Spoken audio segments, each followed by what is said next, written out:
All right, good evening, everybody. Welcome to Thirsty Thursday, number 33. Going to talk a little bit about Buddy the Boss tonight. We're actually waiting for Bobby and hopefully Ben to be able to come on here in a little bit.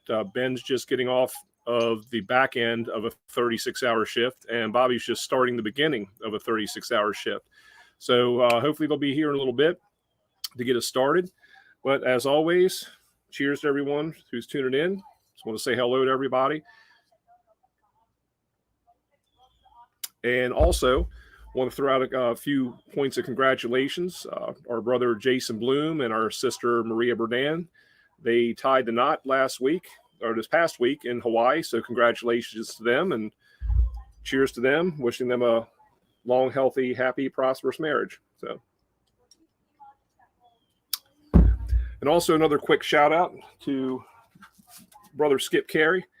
He actually sent me a very cool challenge coin. Just got it in the mail today, and his are on the way. But it's a Brothers in Two Worlds coin. Very, very cool. So we're part of a fraternal organization on two fronts, and many of us in the fire service share this. Myself, Bobby, Skip, of course, Del Baker. I can go on and on and on. There's so many. And we're very proud to have them as part of all these fraternities and be brothers in all those worlds. So tonight, as we start going out on a little bit and see some people starting to chime in. Oh, there's my brother, Ben. See some people starting to chime in a little bit. Sherry, good evening. Hey, Ben, how you doing, brother? Hey, buddy, hang on a second. I'm working out some technical difficulties. You look pretty good for working the 36, man. Something like that. Anyway, I just got it started. Just catch you up real quick. I threw out some congratulations to Jason Bloom and Maria Berdan for tying the knot, and a little shout out to Skip Carey. And I've already told folks that you're coming off of a 36 and Bobby's just starting a 36. So, it's kind of an interesting dynamic because I remember when I worked there, 36 were the taboo. So, good, bad, or indifferent. I'm glad you survived through it and that you're here tonight. So, brother Ben, cheers. Cheers, my friend. All right. So, getting back to the topic at hand, we're going to talk a little bit about some Buddy the Boss. And more people are starting to chime on now, so that's great to see. One of the big challenges I think we have in the fire service is because we are really a second family, sometimes those lines blur. And of course, when policy, procedure, human resources, all that stuff gets into the mix, that makes it even a little bit more difficult. But then also we have different responsibilities at different levels. So with that being said, sometimes it's a little bit of a challenge, especially when these are people that you've essentially grown up with in the fire service. I know in my particular case, when I started out in Ocean City, for example, I was the junior man of that department for 9 years. And just that's where I fell in the history of hiring freezes, that type of thing.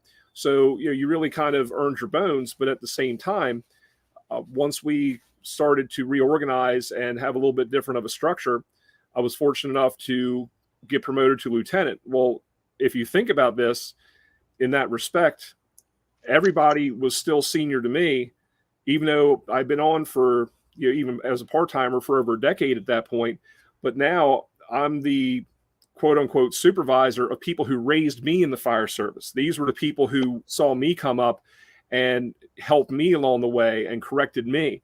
So now all of a sudden I've got to give them guidance and try not tell them how to do their job by any means, but be that resource for them. And that's a different challenge all on its own.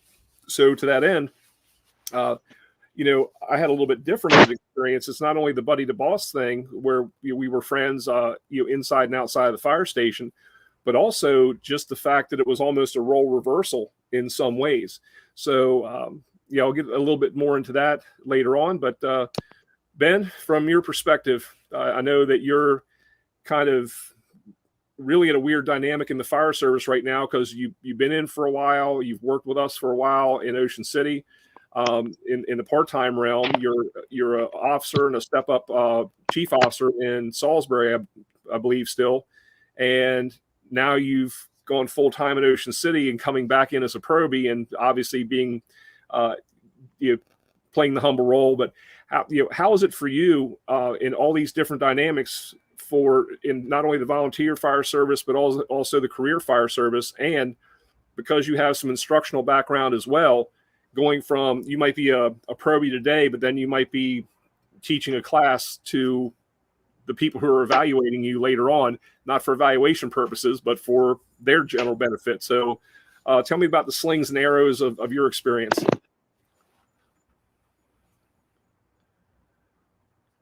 I'm not good at lip reading. I can't hear you.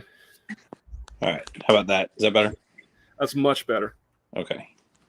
Yeah, bro. Trying to figure out some technology that I didn't figure out.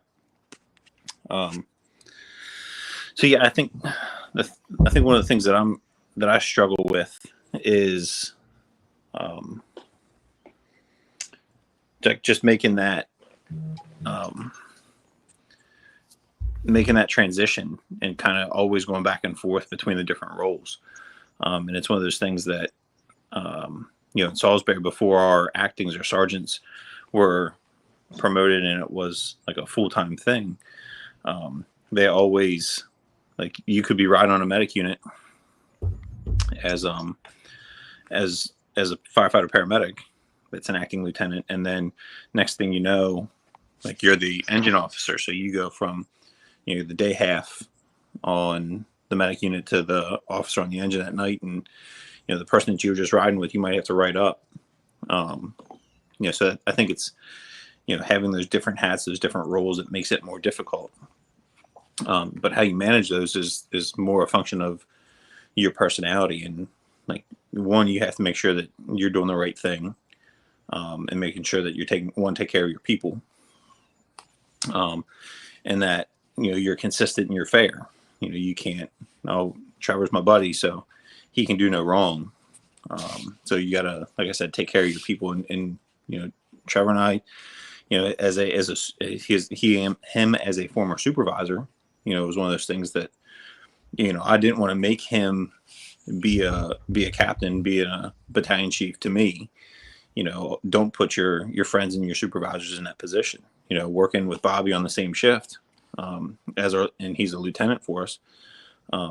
It's my goal to never have to make him be Lieutenant McGee to me. And I think that's important, is, know your roles, take care of your people, and don't put them in positions where, like, they have to make a decision and they have to use their hardware. And Ben, I've got to agree with you wholeheartedly on that. And I think it comes down to mutual respect, because there's no one who sprinkles any fairy dust on your helmet or on your front piece when you get promoted to lieutenant captain, chief officer of whatever denomination. And with that, I mean, you're still trying to find your way too, and you need that support from the people that you're working with. And I found that out as well, because having been in that position where an extremely close friend of mine that I was working with one day, I mean, very, very close, kind of had a rectal cranial inversion, had his head up his ass on something, and it was one of those, no doubt, I've got to step in and do my job. I can't not do my job. And so, did it appropriately, but at the same time, it was one of those things where, he put me in that bad position, but that's my job. That's why they pay me dozens of dollars to be able to go out there and function these things. But nevertheless, it's one of those things where once we talked, he's like, man, I'm sorry, I shouldn't have put you in that position. I realize it now. All was good, and he understood that I had to put the hammer down on him for that. Was that comfortable? Was that fun? Hell no, that sucked. But at the same time, guess what? That's what I signed up for, to say, hey, I got to take the good, the bad, and the ugly, and do it consistently and do it across the board. So if anything, looking back, I have to kind of thank him for stepping out of line, because it gave me an opportunity to exercise my judgment. And fortunately, I went in a good direction with it, but also prove to my shift mates that, hey, this guy and I are extremely tight, but I'm still going to function and treat everybody fairly and equally, to your point, Ben. So, I think that really, if you have to develop that mutual respect, and there's a time that you're going to fall, and you can't be afraid to fall in front of your people, because guess what? And I know this will probably get a minor FCC violation over this, but If you fuck something up today, tomorrow, the best thing that you can do is hope that you can call it experience. But if you repeat that process and don't learn from it, then you're destined just to be a poor leader, a poor officer. But, to today's trip and fall, and you have to understand that you're learning too. You're learning your role, you're learning your craft, you're learning your position. And there is no magic, there is a magic 8-ball, but there's none that actually you can shake it and tells you what to do, or that crystal ball that gives you all the foresight. And you have to go through just like everybody else. We all make the mistakes. We all make the lapses and errors in judgment. Unfortunately for us, our errors in judgment can result in somebody getting hurt or killed if it's a tactical one or on the fire ground. But the other ones too can result in, if we don't address something, like the saying goes, that nothing will devalue and demotivate a good employee than watching you tolerate a bad one. And whether that's career, volunteer, and especially in the fire service, it's really a family affair to a large degree. Not only genealogically family affair, but where cousin-in-laws, brother-in-laws, this one used to be related to that one, but we are that second family. So it's really being able to get into having those uncomfortable and tough conversations from time to time, and then just really being okay with that. And that doesn't mean that you're going to be an ass. It just means that if you piss me off, I have to come to you and go, hey, Ben, can we step into the kitchen for a minute? And we go in the firehouse kitchen and, we take the gloves off. I've had that relationship with people who were higher ranking than myself, that I was upset, pissed off, disagreed, whatever. And instead of throwing a hissy fit or, being the toxic person in the firehouse kitchen for 2 hours over something I could have resolved in 2 minutes, I could go into the office of that, higher ranking individual and say, sir, ma'am, can I have a few moments of your time? And go in and ask to take the gloves off and let the hair, teeth, and eyeballs fly. And then, either I got my way, I was told to get out of an office, but I'll think about it. Or, they got pissed off, but then it calmed down. But most of the time, because we had that respectful exchange, I could go back and, I'm not going, oh, that damn captain, that damn lieutenant, the chief said, you can badmouth all day long, but, what do you think your people are going to do to you when you don't make a good decision? Show them that path to say, and I've had it before. So I'll ask you a question after this, but I believe in 360-degree leadership. I have for a long time. That's not popular. And if you have an ugly baby and you've seen it, not yours, Harper's beautiful. Yeah, but thanks. The whole ugly baby concept, that you've seen some homely ass babies. You go up to the mom and go, wow, that is an ugly ass baby. No, you don't. Of course you don't, but it's an ugly baby. But you have to get comfortable with saying, someone comes to me and says, hey, look, bro, we really appreciate what you're doing. We think you're working hard. You're trying to do the right thing, but here's where you're messing up. And I respect that. Is it hard to hear? Yes, it's hard to hear. Yeah. Is it hard for them to say? Even more so. So you got to give them that respect that, they basically came up and said, dude, you got an ugly baby, but there's hope. It's going to blossom. I think that, go ahead, Ben. You mentioned that, and you talked about me going from part-time to full-time. And one of the things that I feel like I'm lucky in that I can joke with a lot of the folks that I work with now, because they've known me for so long. But I was part-time for 10 or 11 years. I've been in the department longer than some of our full-time employees. And they're more senior to me, and, we tell stories about stuff that happened before they got there. But I really try to make it a point to, like, I'm the junior man. Like, they like, when it comes time at the end of the night, like, I'm taking the trash out, mopping the floor. And I don't do that all the time as well as I should, but it's something that I really try to focus on, because, again, like, they've been there longer than I have. Well, maybe not longer than I have, but full-time longer than I have. So they have that, they earn that. Like I said, I know that's something that I need to work on and do better at, but it's something that I really try to focus on. Because, again, I'm the new guy. There might be things that I've seen specific to Ocean City that they weren't around to see come about and know the origins of it. But that's something that, again, you talk about 360 leadership. We share that, we talk about it, and we have that experience. So that's something that is very, like, in the forefront of my mind, every fourth day when I go to work. So I think that's very important. The other thing I wanted to mention was, you talk about being a family and the fire service and all that kind of stuff. Well, and it is very family oriented. How many generations of families have multiple members in the fire service? You look at FDNY, you could go 5 generations of people that are in the department, and at various ranks and positions and things that they're doing. And I think those bigger departments have the ability to spread that family out. You look at a smaller volunteer department, it might be father, son, grandfather, father, son. And it has the potential to be that the father is the fire chief and has to bust his son for something. Well, at the end of the call, what happens when they get in the same truck and drive to the same house? For my wife and I, Dinner's awkward. Right? Yeah. Like we sleep together. Well, yeah. If never mind. Just once. I think you put Exhibit A down for a nap a little while ago, but anyway, never mind. Good.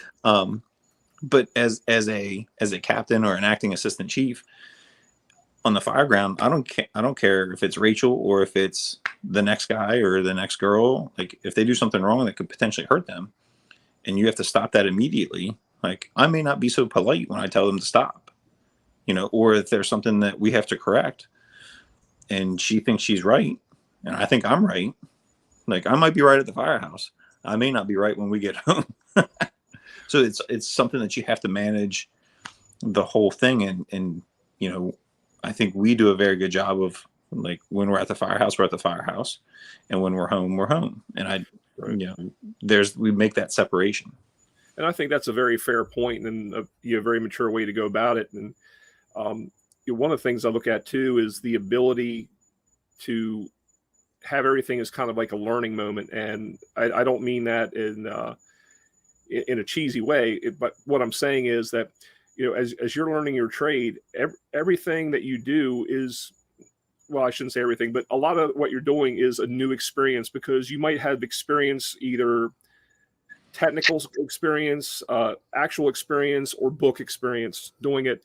But there's so many variations of that same experience that you've not had yet. And so with that, it's a really good opportunity to help educate the other folks on what you're doing. And that's not a free license to piss and moan and say, oh, I got so much to do.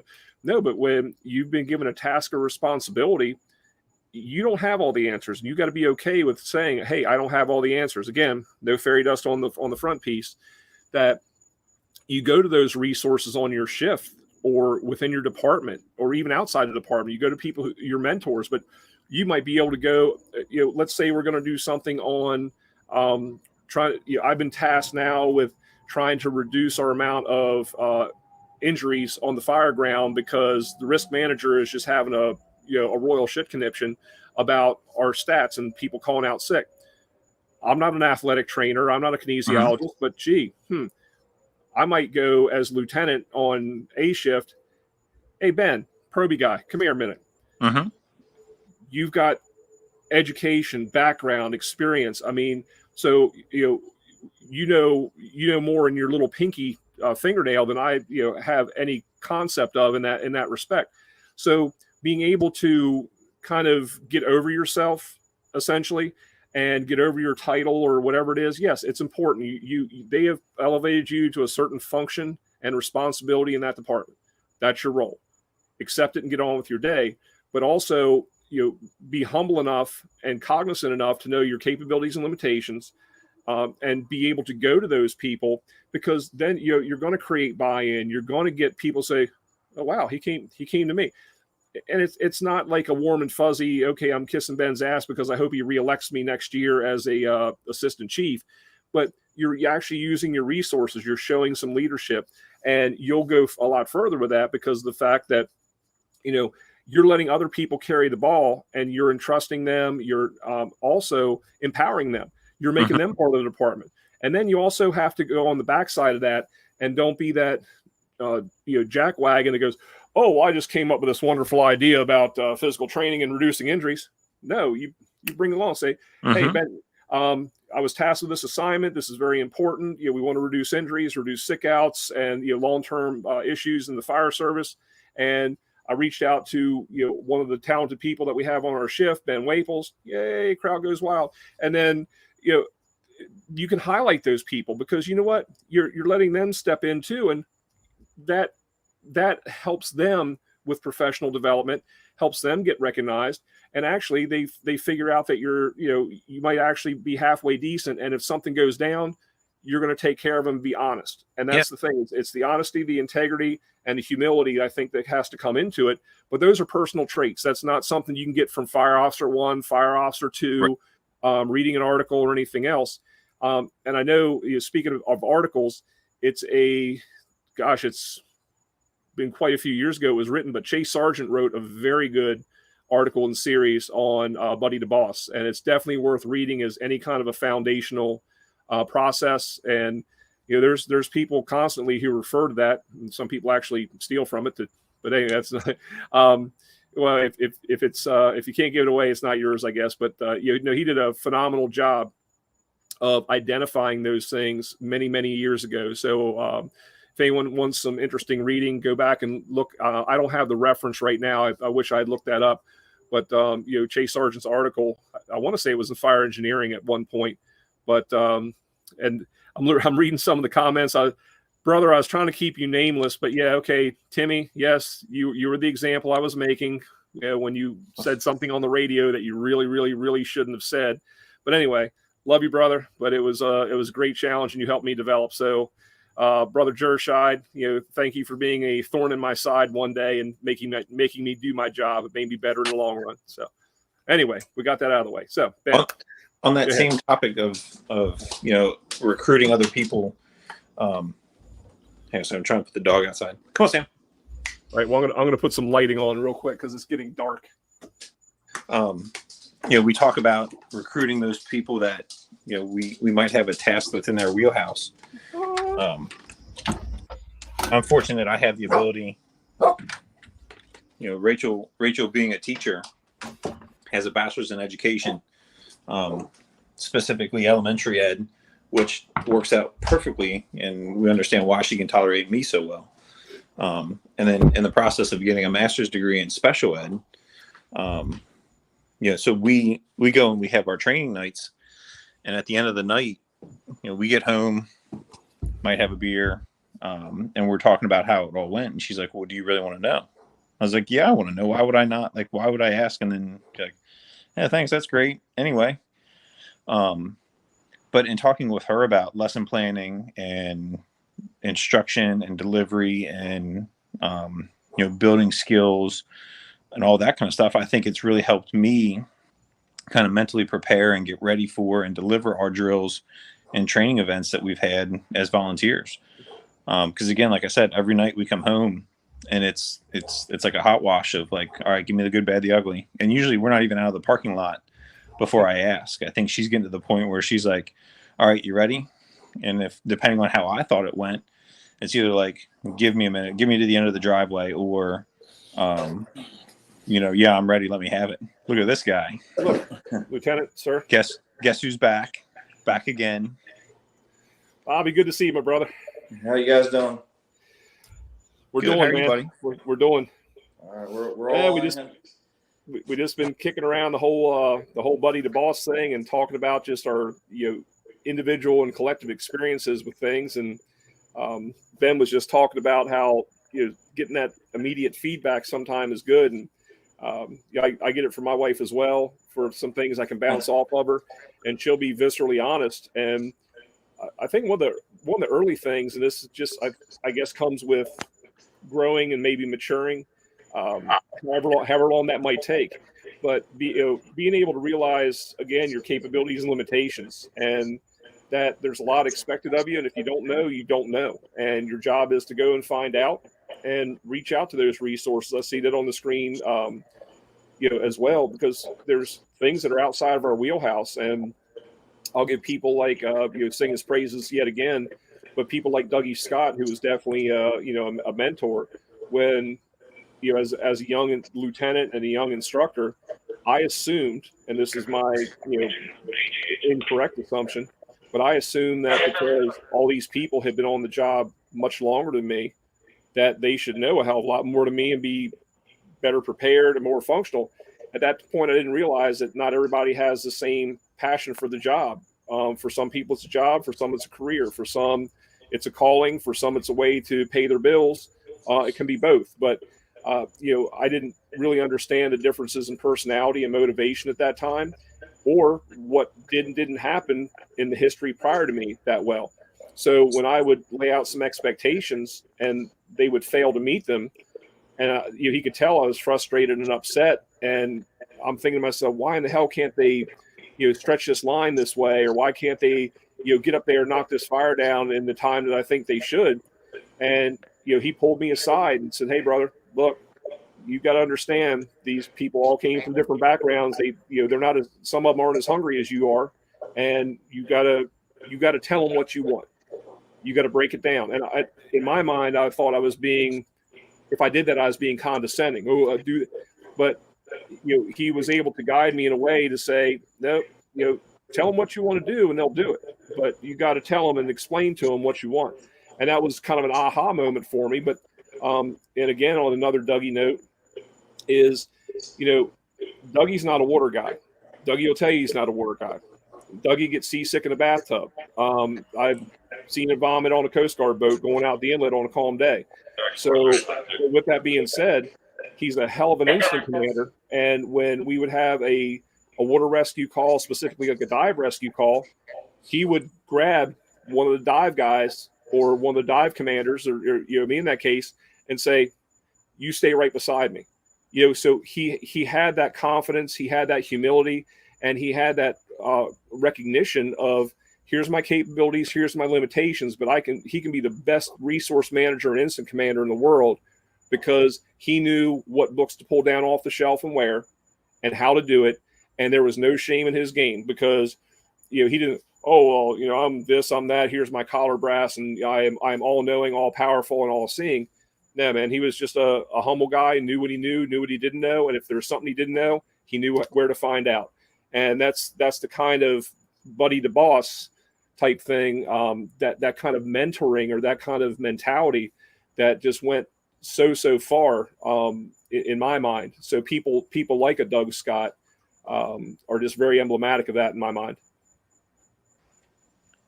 Yeah, and I think having that, being able to check your ego at the door, when you're in that position is huge. One of the things that kind of making that transition, I wanted to get your input, was when you get promoted, what are your thoughts on moving that person from like A shift to B shift, moving that new officer to a different shift? I'm very conflicted with that. And the reason being is, or the reason that I'm torn, is you're breaking up the family. And I know some departments do it just as a matter of practice. Every so many years, they put everybody in a Yahtzee cup, shake it up, and throw them out and see where they land. So everyone doesn't get too comfortable. And I understand, you don't want, if you have an A, B, C, and D shift, you don't want 4 separate fire departments running. You need consistency, but there is going to be some variation in leadership styles and the way they go about business. So you have to balance that. You have to manage that. However, that this person's support team, the person that they've worked, I mean, they know this man's or woman's strengths, weaknesses, personality, good, the bad, and the ugly about them. They know. So when we talk, going back to that ugly baby scenario, they're the most likely ones to be able to, in a promotional or building way, be able to say, hey brother, hey sister, no.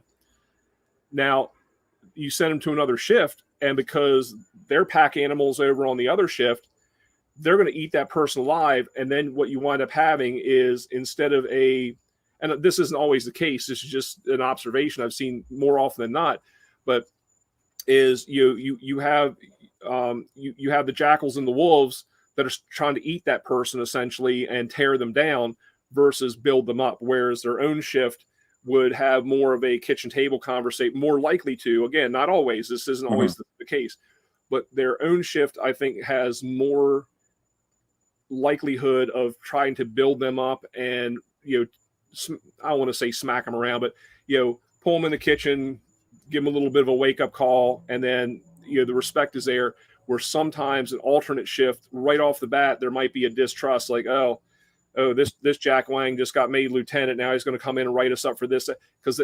But it does get people out of their comfort zones. But how many people like to get out of their comfort zone? Let's be honest about it. Right.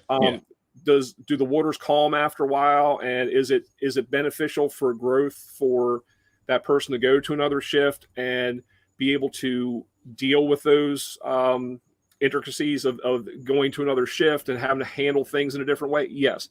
There's pros and cons to both of it. I don't have the magic bullet to pound my fist on the table and say, thou shalt do this because this is the best practice. I think you have to read the room, understand your department, the dynamics of your department.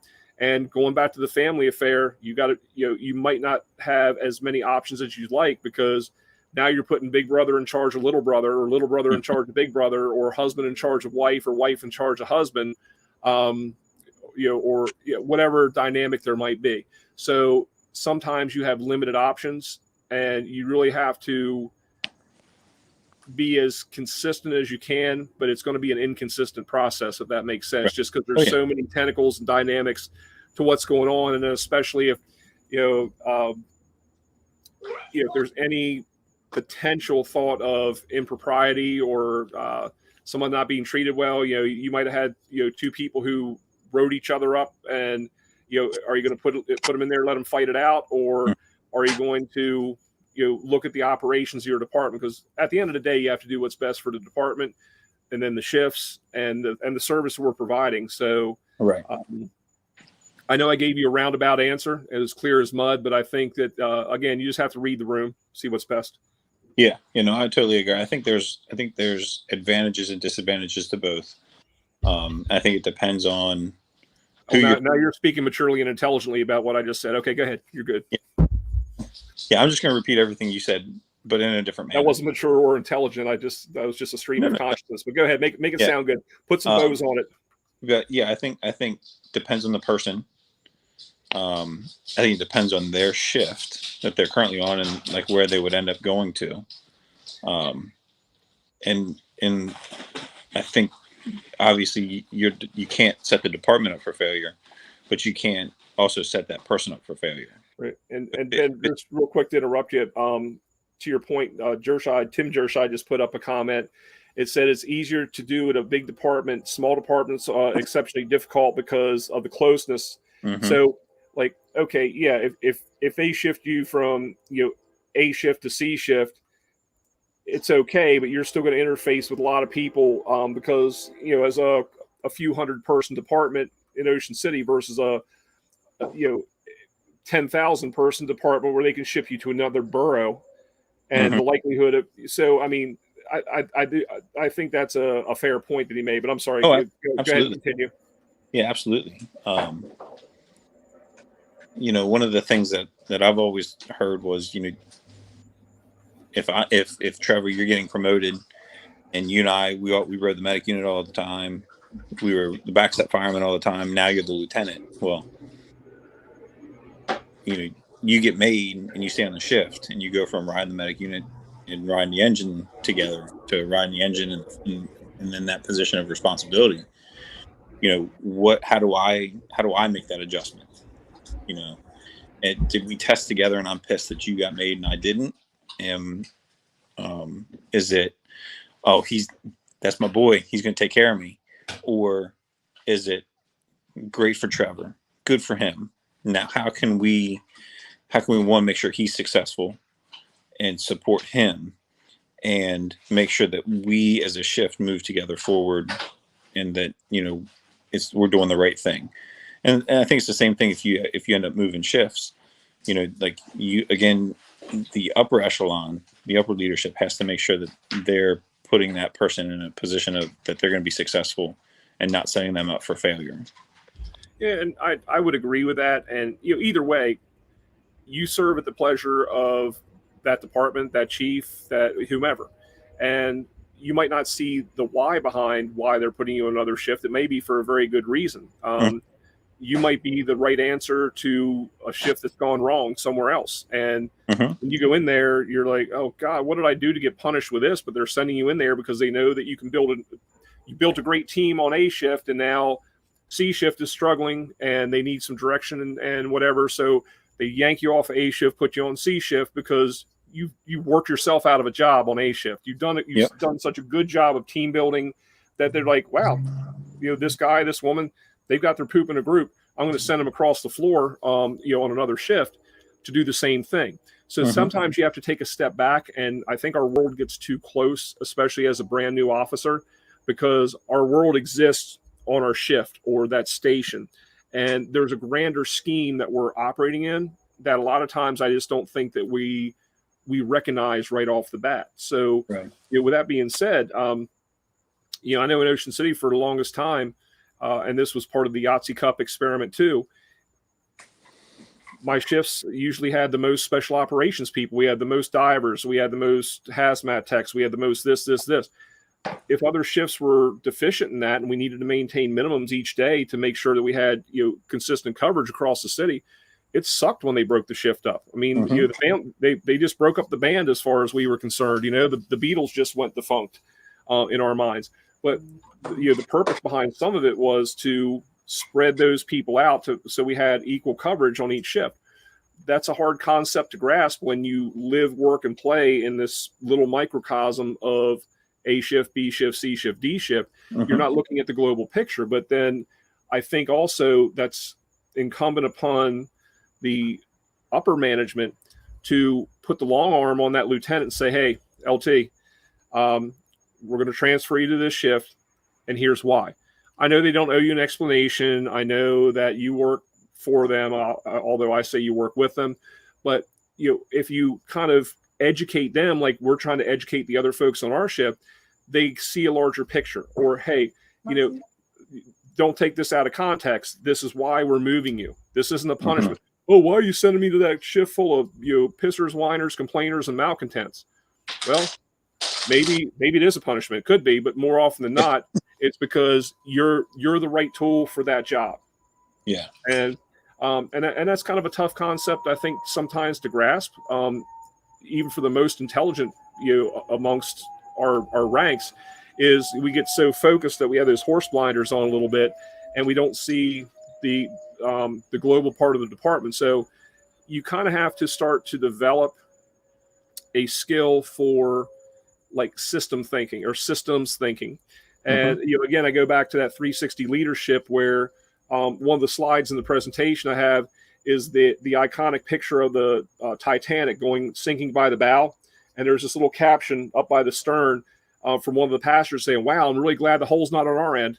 And that's kind of where what we get into is like, screw those other guys. We have to realize that we're an entire system, and that what happens in suppression can affect EMS. What happens in EMS can affect prevention and inspection. What happens in prevention and inspection can affect training. So, whether it's a big or small department, career, volunteer, we have to understand it's an entire system, and we now are a cog in that machinery. We're part of that system. And if something goes defunct in our realm, it can affect something that we don't even see because it's on an opposite shift or with people we normally don't work with. And, to that end, and Ben, I know you probably know several people in this same dynamic. I want to talk about this real quick. What about people who, of course, because a lot of folks are eat up in the fire service, so they work career in one department and they're volunteer in another. So let's just say hypothetically, in Ocean City, I'm your boss. I'm your captain on your shift. But you and I live in Salisbury, then we go back to Salisbury, and you're my assistant chief, and I'm your guy riding backwards. So I know some of these examples. So can you talk about that dynamic just for a minute, if you're okay with it, just to say how do we work that out? Because your boss on today's shift might be, you're their boss on the following day. So yeah, how's that work? Yeah. Well, first off, that's one of the things that I'm really struggling with right now, making the transition to full-time career in Ocean City, and trying to figure out how to make it work when I come home to be a volunteer in Salisbury. I wouldn't be in the position that I'm in now if it wasn't for Salisbury. So it's a tough. Lieutenant's back. Shh. Oh, hey boss, good to see you. Look great. That's a great camera angle, sir. Your lighting is impeccable, Lieutenant. So just that whole dynamic to begin with is very difficult for me right now. But I think the way that you handle that, is it you have to be the bigger person. Like you have to be the right person. I'll never forget. I was working one day and David I'm gonna throw him right out there. David Cropper and Tommy Kane. And Tommy Kane was the lieutenant on the engine when I started, and David Cropper was his driver. They'd worked together for I don't even know how many years. Probably at that point longer than I'd been alive. Both wonderful individuals, but Tommy was the boss when they were working, and David was the volunteer fire chief when he was off. And the things that David would do, even at work, you're like, man, can you really do that? And I mean, David could. Like, part of it was that he had been in Ocean City as a career and a volunteer member for I don't even know how many years. When they were still using horses to pull the fire engines, and that's no disrespect to David. I mean, he probably knew the horses' names. Hell, he probably named them. But he had he had the seniority to do that kind of stuff. And it is it stuff that Tommy probably should have said, David, we can't do that. But again, Tommy had the relationship with David that he didn't have to. Tommy didn't have to be the boss. And Tommy was one of the best supervisors I've ever worked for. And I think you guys would probably agree to that. He was a hell of a fireman, hell of a paramedic, wonderful lieutenant, great human being. I can't say enough about the guy. I think the world of him. So I think again, it depends on the two people, and ultimately, like, don't make me be the officer when we're working, and I won't make you be the officer when we get off. You have to handle. We talked about having that mutual respect for people. Yes. And Bob, just kind of catch you up real quick, so I know you've had to pop in and out, Lieutenant, sir. We were talking about the interesting and odd dynamic, and Ben had brought up an older example when we could still do both at the same time in the same department. But if people who are just eat up with the fire service, they work together as career people in one department, and then they're both volunteers in their home department, but their roles switch. So, if I'm a chief in my volunteer department, I might be a backstep guy in my career department, and vice versa for you or Ben. So, I'm supervising you today, and tomorrow, you're my boss. So, some of the things about trying to keep those separate. So, what are your thoughts, Bobby? Hang on, Bobby. Before you jump in there, we just got dinner home, so I'm going to jump off. Oh, great! Thanks, Ben. So, thank you, guys. It's always great to see you, brother. Appreciate you, man. Before we head out, for everybody that's watching the Delmarva Firewire, if you guys follow them on social media, they're going to have a little conference. I say little; it'll probably end up being huge, knowing those guys and what they're going to try and pull off in March. So check their social media and check that out. They have asked if we can participate. At some point, I need to talk to Bobby and Trevor to see if we can help support them in some way. So check out those guys. And then also, like we've done in the past with our other shows, we're going to upload this tomorrow as a podcast. So I think that's it for me. Thank you, guys. It's always good to see you, Bobby. I'll see you on Sunday. You guys be good. Take care. Everybody, we said hi. And I'll talk to you guys soon. All right, Ben. Thank you so much for popping on, brother. Get some sleep. Take care of that family. See ya. All right, brother. So yeah, Bobby, we were just kind of talking about that dynamic a little bit, where in the whole buddy to boss scheme, sometimes it goes even outside of being promoted within a department. It's that like in Ben's case, he was talking about volunteer wise, him and his wife are in the same department, and there might be a discussion right after a training drill or a call in the parking lot on the way home. So that expanded out into the conversation about where sometimes we wear the same hat or different hats in different departments, but those roles can switch. Sorry. That's you're in official capacity right now, so yeah. Well, I think that firefighting is firefighting, and I think that when we first start off in this thing, brand new, we kind of get our wings to us a little bit, and then we want to do things. We want to be officers, or we want to be leaders, especially the guys that really aspire, that really love what we do. And so we all, at some point, become a brand new officer. We may or may not be a good leader at the time, so we aspire to be a lieutenant or a captain or a chief or whatever. And I don't think that's much different between the volunteer or the career side. I think those aspirations are kind of the same. I think the skills and the skill sets are essentially all the same.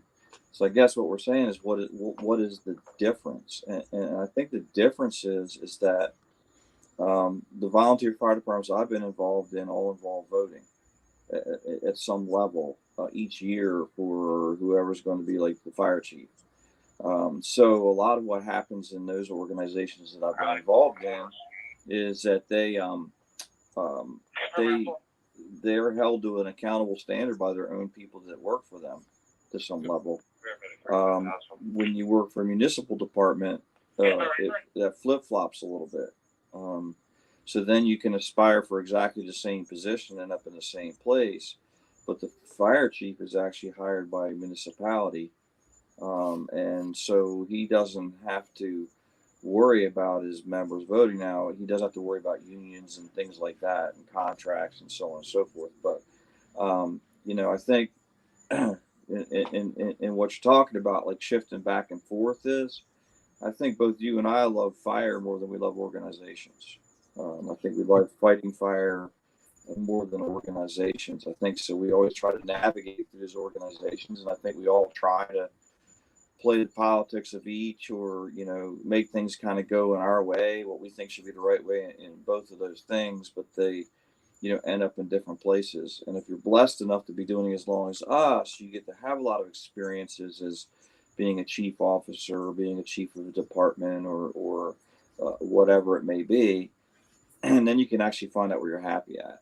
And I actually found out I'm much happier at a lower level than I was at a higher level. It just for me, I really love being part of a team. And it's not that the fire chief isn't part of a team. He is part of a team, but it's more removed. I remember when I first got into a command vehicle and started going to calls, the first thing I noticed was you're not really part of that initial team. So there's a first due engine showing up, and then you show up and you're kind of like the third wheel. And there's jobs to do, and it's all very important stuff to do. But I personally like to be part of, hey, you're going to take care of running the line to the front door. I'll do the 360, blah, blah, blah, and kind of setting things up and having that set up. So I think if you're blessed enough, I think everyone should try all these different positions. I think they should try to move up. I think people should aspire for that, and then find out where you're happy in the fire service. Some people are just, we've seen, Trevor, you and I have met people who have been the most amazing fire chiefs ever. And that they're really good at it, and they do a wonderful job, and every fire department they touch is better for it.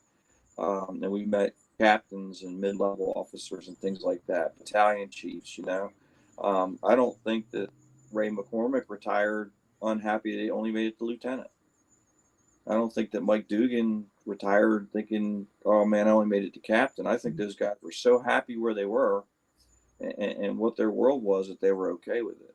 It doesn't mean you don't have a great respect for John Salkas of the world. You know what I mean? And it just was different jobs in the fire department. So I guess to try to sum it up, I think that, each one of us is just part of a small part of a big team.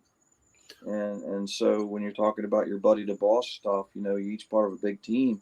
Are you going to be a good supervised individual? In other words, are you not going to disrupt your officer every single day of the week and try to push the envelope every single day of the week? Are you going to be a good supervisor, be honest with your people, you know, kind of lay out where you would like them to go, or are you going to mislead them, you know, and not always intentionally, but it happens. So my gut feeling is there's not a lot of difference between the volunteer and career side for that, but I think there's a lot of difference in what, you know, when you're paying your mortgage with your pay, it makes a difference. I think it does. Yeah. When you're sacrificing your time away from your family for free, I think it makes a difference. I think those are all valid reasons to have different thought processes for what you're trying to push through, or how hard you push through, or how hard you push back, I guess. So I don't know if that answers your question or not. No, no, Bobby, it really does. And, you know, I think the biggest thing, like we had talked about throughout this podcast, is staying mission focused and focusing on why we're there and what we're doing, regardless of whether it's career, volunteer, I'm your boss today, you're my boss tomorrow. All that's kind of immaterial. And going back to your concept of team, and we love being part of that smaller team, that engine company, that truck company, that heavy rescue, whatever it is, because we know what our job and our position is, and we play that position. And what we talked about a little bit earlier too is, you know, when you get promoted to lieutenant, captain, whatever, you're playing a different position on that team. Now you can play some of the other positions. You've done that, hopefully, or, you know, throughout your career, that you haven't, you know, flown under the radar and all of a sudden got promoted out of credentialing. But the whole process is, you know, if I'm playing if I'm on a soccer team, and all of a sudden, you know, I'm going from offense to defense, or a football team, same thing. I've got to learn that position. Yeah, I'm a football player, just like I'm a firefighter, but I've got to learn that position. And guess what? You know, when I get knocked down, my team has to help me get back up and say, hey, if you don't want to get knocked down like that again, here's some sage advice, and be able to have that humility to take it. And also just be able to understand, here's the roles and responsibilities of the position you're playing now. Might not be the most fun. There's going to be some good days, bad days, in between days. But I think if we really kind of look at it from that concept, and we want people to succeed in those roles, not to say we're not going to have rough times or always agree, but just understand that, you know, the mission at the end is the overall goal. And I'll give you a prime example. I mean, you know, you and I have been friends for a long time. I've got a great deal of respect for you. You know, we've been able to hold many, many positions in the fire service, been very blessed to do that. And, you know, so I think in my case, some of them I think I've done fairly well. Others I've, you know, probably not done well at all, but learn from them. But nevertheless, you know, we've always stayed mission focused. And, you know, I always love being able to agree with you, but I also love being able to disagree with you. And at the end of the day, we have, most time if we disagree, we say, you know, we're just kind of a people divided by a common language. Or we have two different ways to go about something, but we respect the background of how we arrived at that opinion, but we're trying to make it mission successful. Well, here's a good example. You know, you and I differ a little bit on when we were talking about building construction. You know, you're talking about type 1, 2, 3, 4, and I would call out you know, masonry, wood frame, masonry clad frame. Whatever. At the end of the day, we just want to know what the damn thing's made out of, so we know how it's going to react under fire conditions. That's our common ground. So instead of that, all that damn Lieutenant McGee, you know, he's just such a hard. No, the guy's pretty freaking smart, and if that's the way he processes this, and he can regurgitate it to me, and I can understand it, guess what? We're doing good. And so I think that we need to look at that too. And Bennett asked a question earlier, which I thought was great, about, you know, is it good to, when someone gets promoted, to remove them from the shift they've been working on and transplant them somewhere else, or leave them be? And, you know, we talked about the pros and cons of that, but you know, what are your thoughts on that, Bobby, in the last couple minutes that we have?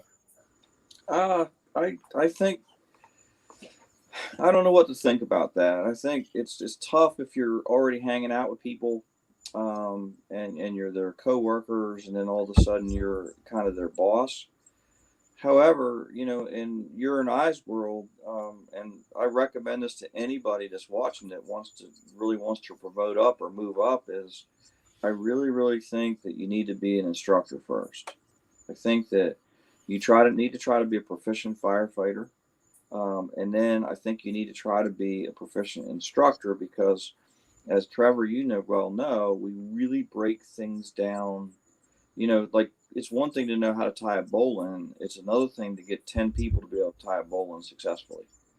And what you have to do as an instructor is you have to break down exactly how you hold the line. What do you call the tying in? What do you call the standing in? All that kind of stuff.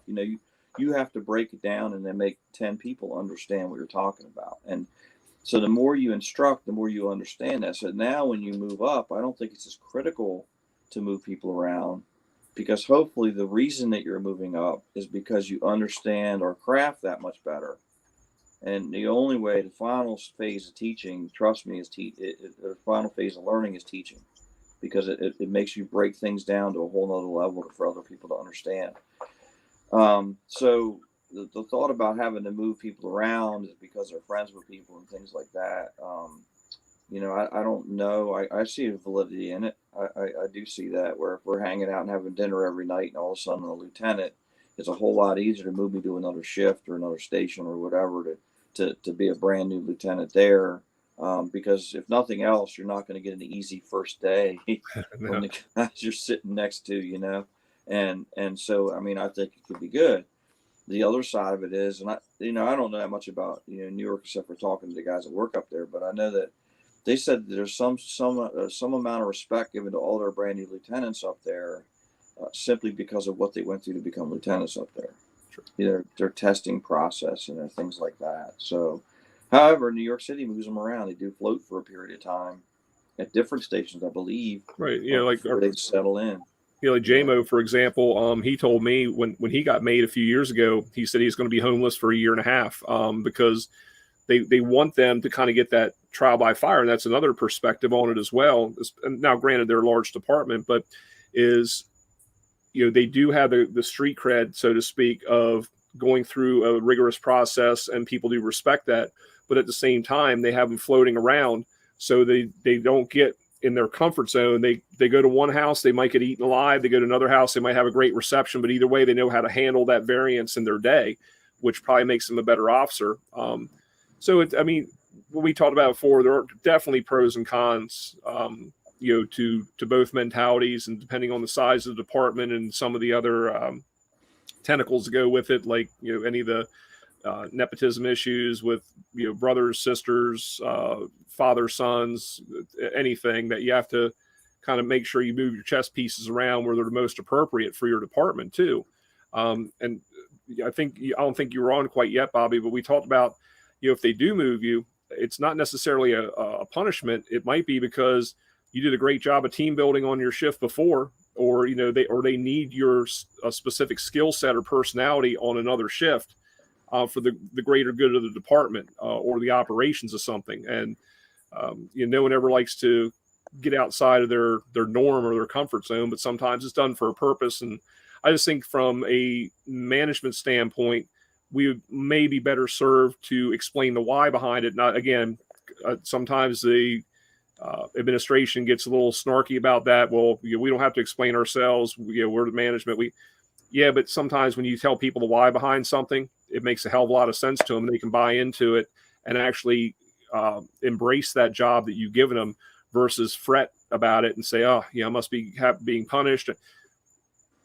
I'm not worried about people's insecurities on that end, but what I'm saying is there might be a very, very legitimate reason why you've drawn in your mind what is the short straw assignment.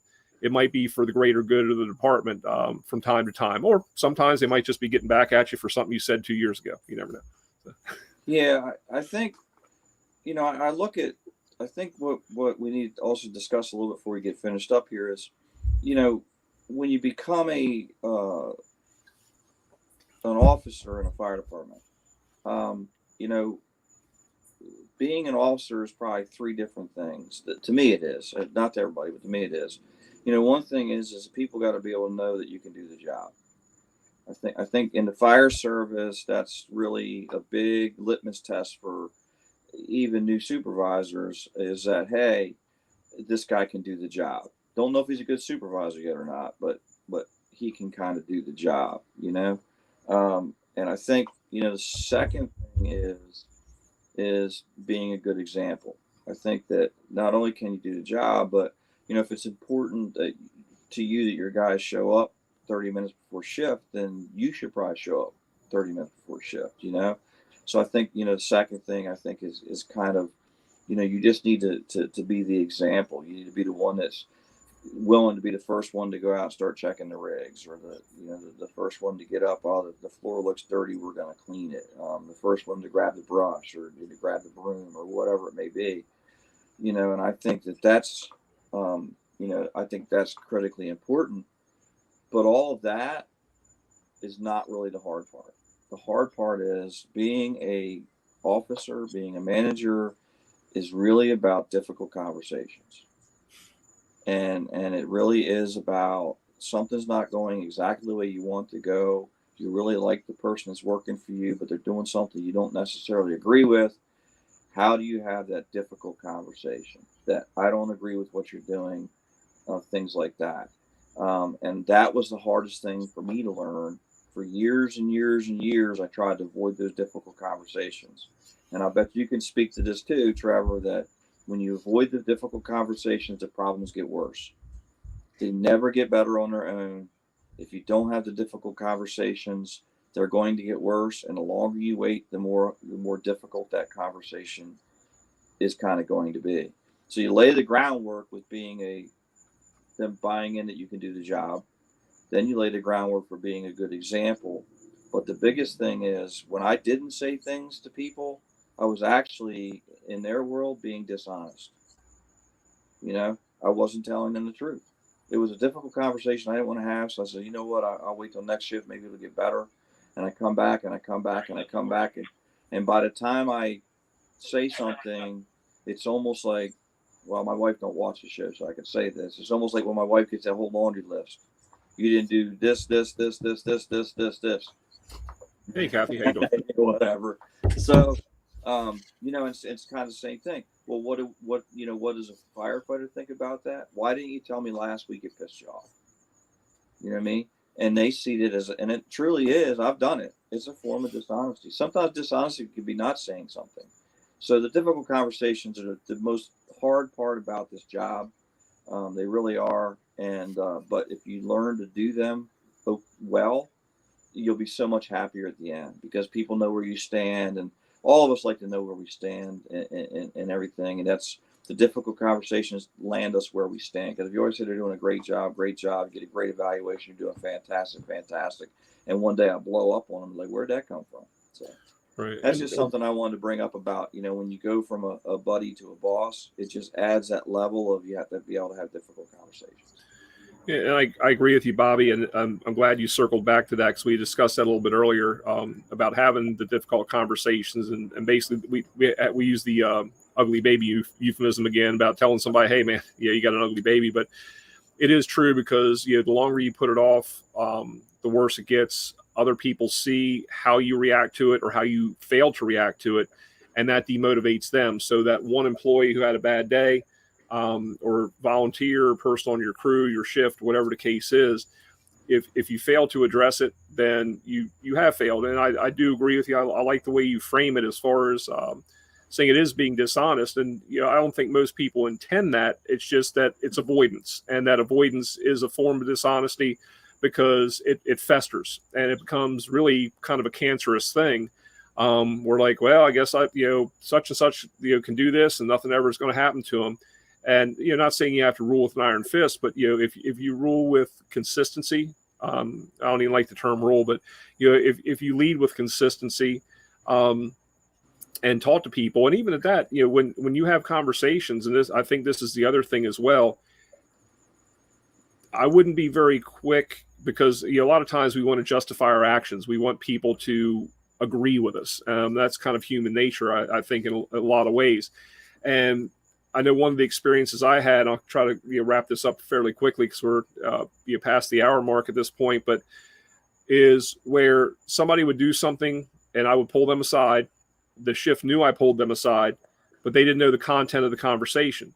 And as far as I was concerned, that was between me and the offending individual, if you will, or whatever the problem was. And then I would come back and get, hammered by some of the other people on the shift to say, well, what'd you say? What happened? What'd you do? That's, and of course you don't want to say, oh, it's a personnel issue, but you do. You said, well, that's, it was handled. And you hope that they have the faith and confidence in you that you not only that you handled it appropriately, but judiciously and fairly. But you can't go back and go, yeah, well, I wrote them up and they're going to do this. I suspended them for 3 days. Don't sit there and toot your own horn either. Have the respect, because for whatever reason that person went out of bounds. And I've told some, look, you're a phenomenal employee the last 364 days. Something happened today where that wasn't the case. So don't screw up an entire, career or good reputation over some bad judgment or whatever you got going on, home, financial, whatever the case is. I think being honest with them, letting them know that they didn't meet the standard. And, we talked about that a little bit before, but as soon as possible, address it. If it has to be on a scene, if appropriate, take them aside, address it on the scene.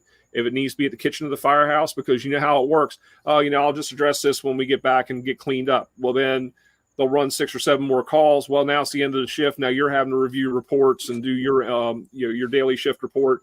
And damn it, I can't hold them over on overtime, or I'm not. They got to go home to take care of whatever. If it's on the volunteer end, and then you let it go. And that's not a good thing to do either, because again, I think it festers in not only in their mind, or more in your mind probably, but it also festers with the other people, because they observe, they see how you react to things. So, to your point, Bobby, I think that you need to be fair and you need to be honest, with yourself as well.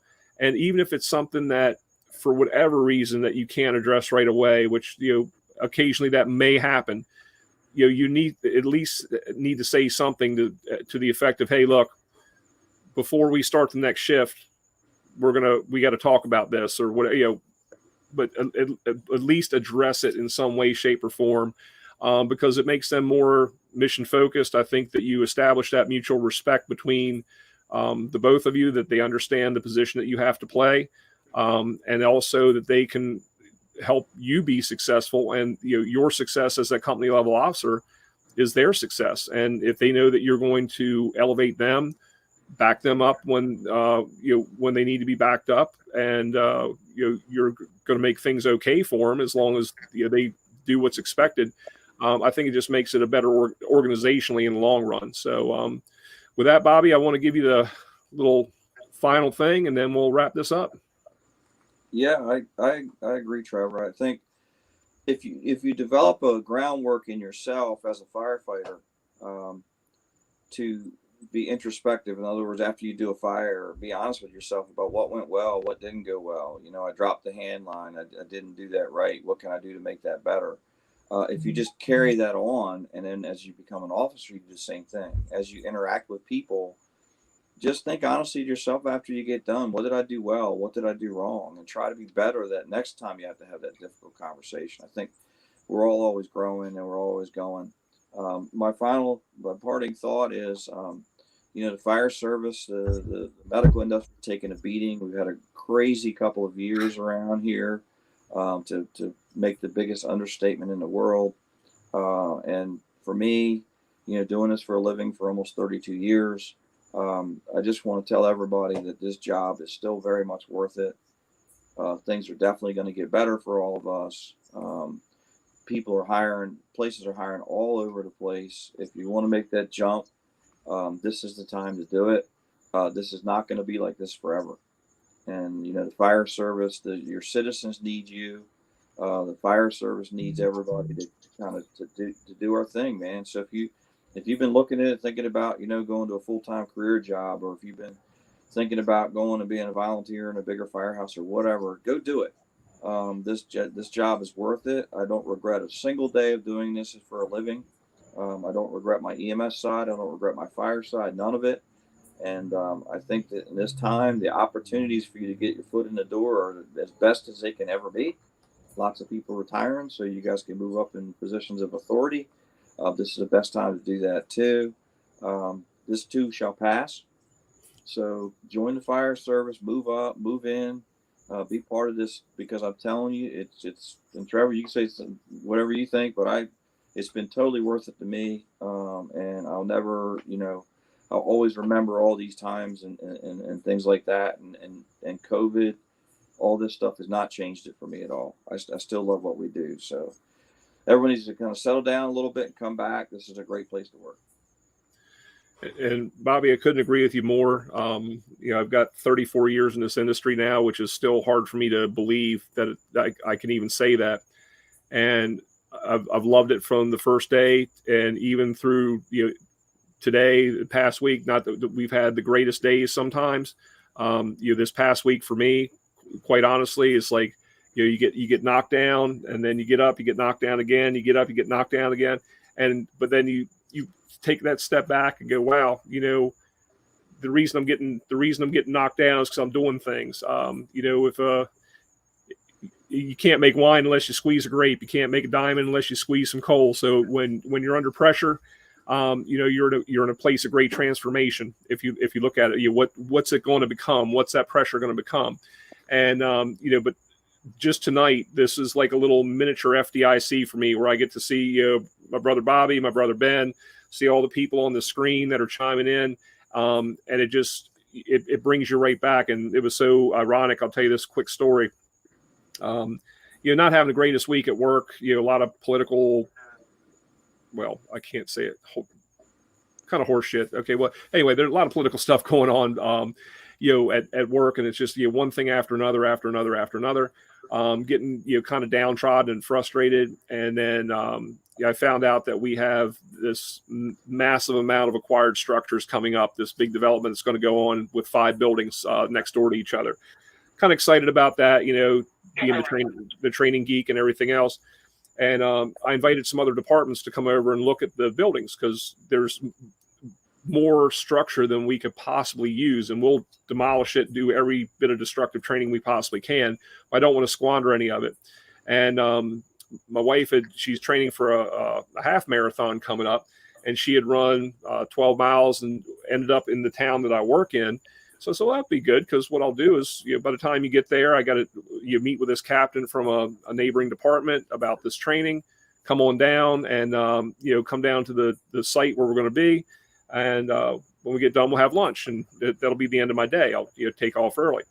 And she knows, the week that I've kind of had. And then she goes, man, she said, you were a completely different person when you were talking to that captain from, X department. I said, what do you mean? She goes, just, your energy, your happiness, this, because you're talking training and this. I was like, and it dawned on me. It's like, that other stuff didn't really make a freaking difference at all. This is the stuff that's cool. So, you look at it. The biggest advice I could possibly give is to, reach out to your brothers and sisters in the industry. When I need to kind of reset myself a little bit, I'll reach out to people like a Bobby McGee or a Ben Waples or a Dougie Scott or a Del Baker, all these different people.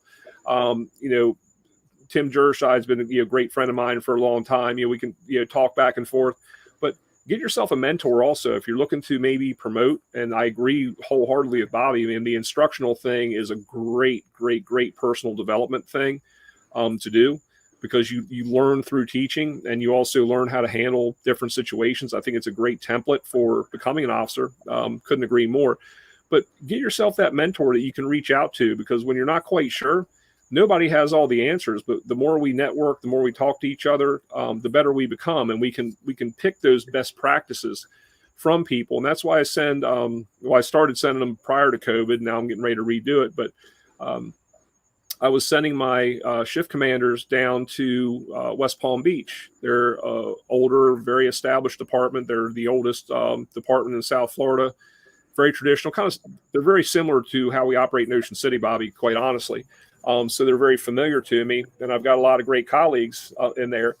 And I would send my folks down on professional development on overtime to say, okay, I want you to ride with this captain or lieutenant a shift of suppression. I want you to ride with this captain or lieutenant or BC a shift of EMS, and get the best practices. See the things you don't like, but be able to bring these things back. And now it's like, they don't have to come to me. They can talk to their mentor, because these people have stepped up and said, yeah, we'd love to have your folks here to do that. So even if it's not your own department, look at people in our industry. So with that being said, because I don't want to rattle on too much longer, we really appreciate everybody tuning in. Bobby, and I know Ben had to hop off, but thank you guys for making the sacrifice. Again, Ben coming off of a 36 and you starting one, and nobody wanted to sit here and listen to me talk for an hour and 14 minutes. So thank God you guys came on and, saved the people who are listening. What about all that? So we have Thirsty Thursday 34 coming up. We do have some great guests in store, and we're not going to quite put them out to you yet just because we haven't confirmed the exact dates they're going to be on, but I think you'll be pleased. And we actually mentioned some of them a little earlier tonight. But please tune in. If there's anything that we can do to help out, if we don't have the answers, which I think a lot of times we don't, but we know the people who do, we can certainly put you in touch with them. We appreciate everybody tuning in. I'm not quite as technologically savvy as Ben, so I'm not going to scroll the contact information at the bottom of the screen because it'll probably be something completely different and wrong. But we are on our website is striketheboxtraining.com. We're on Facebook, Twitter. I'm saying words I don't even understand right now, Bobby, because what's that Insta tweet or whatever that stuff is you kids are on now. What's that got to do with a dial-up phone? Hey, easy. Be nice. All right, folks. Well, thank you so much for tuning in. Love all of you. Be safe. And, like we say all the time, train as if your life depends on it, because it does. Y'all take care. Cheers. Cheers.